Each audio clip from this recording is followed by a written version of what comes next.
Shalom, selamat pagi saudara-saudara yang dikasihi Tuhan. Kita berjumpa kembali dalam Witness the Morning Spirit. Mari kita bersama mengawali dengan memuji dan memuliakan nama Tuhan dengan lagu berikut ini. Here we go! Come on! Come on! Everybody! Clap your hands! Tepuk tangan sama-sama! Yeah! Yeah! Here we go!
Sungguh kesempatan yang baik kita akan mendengarkan firman Tuhan, tetapi marilah kita terlebih dahulu menyiapkan hati, menyiapkan pikiran kita dengan berdoa.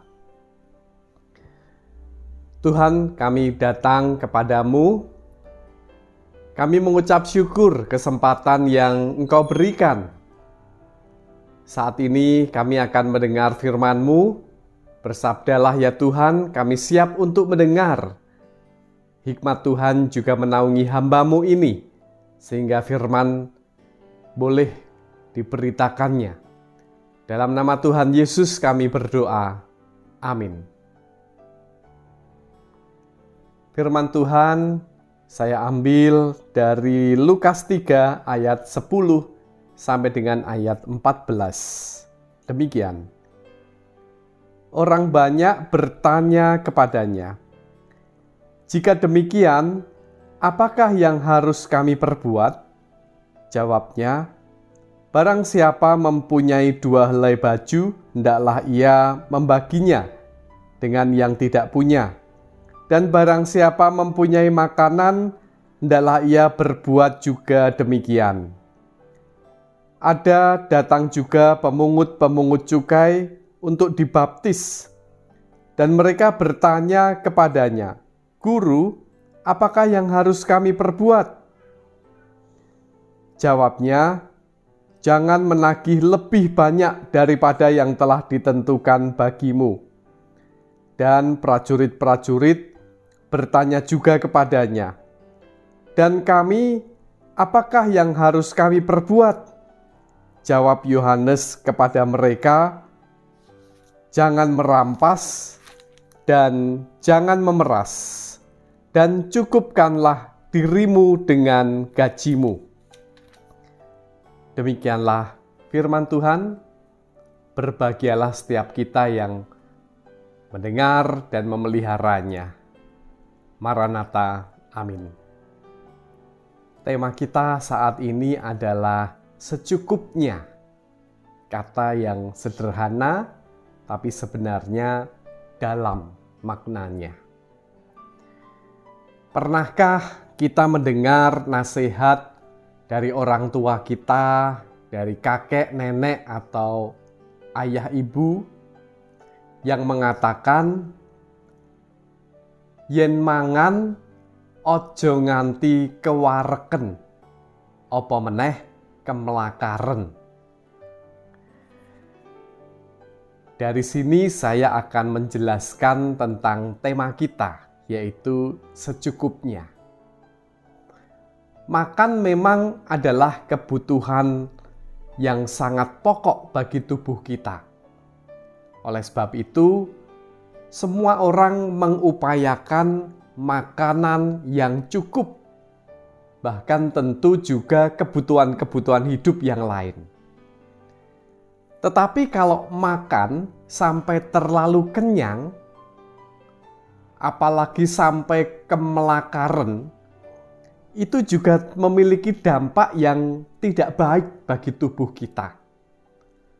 Makan itu juga harus dalam porsi yang cukup, memenuhi kebutuhan-kebutuhan gizi yang dibutuhkan.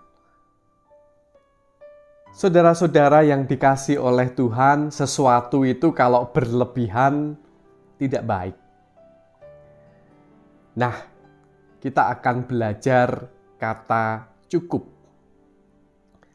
Tentu semua orang mengupayakan supaya kehidupannya itu, kebutuhan-kebutuhannya itu kecukupan, tercukupi dengan bekerja, dengan berbagai cara, dengan mengembangkan ekonomi kreatif dan sebagainya. Tentu saja itu baik. Bahkan dengan usaha yang begitu keras. Ada beberapa istilah yang menggambarkan usaha yang begitu keras itu. Membanting tulang, memeras keringat, kepala jadi kaki, kaki jadi kepala. Itu menunjukkan perjuangan yang sungguh-sungguh, perjuangan yang keras, daya juang yang tidak ada habisnya untuk mengupayakan sesuatu. Cukup. Nah, saudara-saudara yang dikasihi Tuhan, tetapi juga banyak yang membebani dirinya begitu rupa. Di dalam teks kita, di dalam bacaan kita yaitu Injil Lukas, setelah Yohanes Pembaptis membaptis orang-orang di Sungai Yordan, dia juga menganjurkan atau mengatakan supaya orang-orang itu menghasilkan buah dari pertobatan mereka. Dan kita tahu bahwa baptisan Yohanes adalah baptisan pertobatan. Bertobatlah, berilah dirimu dibaptis. Di antaranya buah-buah pertobatan itu adalah bagaimana orang itu merasa cukup sehingga dia dimampukan untuk berbagi, untuk memberi. Kalau punya pakaian 2, yang 1 diberikan. Kalau punya makanan berlebih, diberikan. Pemungut cukai, dia tidak menagih lebih banyak daripada yang telah ditentukan. Kalau dia prajurit, dia tidak memeras, tidak merampas, mencukupkan diri dengan gaji yang ada. Ini menandakan bahwa orang-orang, baik itu pemungut cukai, baik itu prajurit atau siapapun, asal dia itu bersyukur, merasakan cukup, dia mampu berbagi dan berbuat baik. Tidak perlu di dalam mengupayakan kebutuhan hidupnya itu harus sampai dia berbuat curang, berbuat jahat, memeras orang lain yang biasanya dilakukan oleh orang-orang pada waktu itu. Pemungut cukai memungut lebih daripada yang seharusnya. Sebagian diberikan, sebagian bisa untuk dirinya. Demikian juga prajurit memiliki power, memiliki kuasa. Dia bisa memeras, meminta uang karena orang-orang takut kepadanya. Demikian juga orang-orang biasa. Mereka juga bisa melakukan kecurangan. Tetapi di dalam bacaan kita, orang-orang diajak untuk berbuah, memberi pakaian, memberi makan, mencukupkan dengan apa yang ada, bahkan mampu untuk berbagi. Jangan sampai kita termakan oleh gaya hidup, sehingga kita tidak mampu untuk menghayati yang namanya secukupnya itu. Kita terjebak untuk serakah, akhirnya berbuat jahat, berbuat curang, merugikan sesama. Sebenarnya kita sendiri yang rugi. Kita tidak menghasilkan buah-buah pertobatan. Saudara-saudara yang dikasihi Tuhan, yang namanya cukup tentu juga diikuti dengan syukur. Kita mampu bersyukur kepada Tuhan. Amin. Tuhan memberkati. Kembali saya ajak untuk kita berdoa. Ya Tuhan, kami datang kepadamu mengucap syukur penyertaan-Mu di dalam kehidupan kami. Kami saat ini juga membawa masalah pergumulan kami kepadamu. Kami menyerahkan keluarga kami, anak-anak dalam studi, pekerjaan, pergaulan, dan masa depan, kehidupan kami, ekonomi, rumah tangga. Tuhan senantiasa berikan juga kesejahteraan di tengah tantangan yang ada. Kami juga berdoa untuk pelayanan gerejawi. Tuhan berkati hamba-hamba Tuhan yang melayani.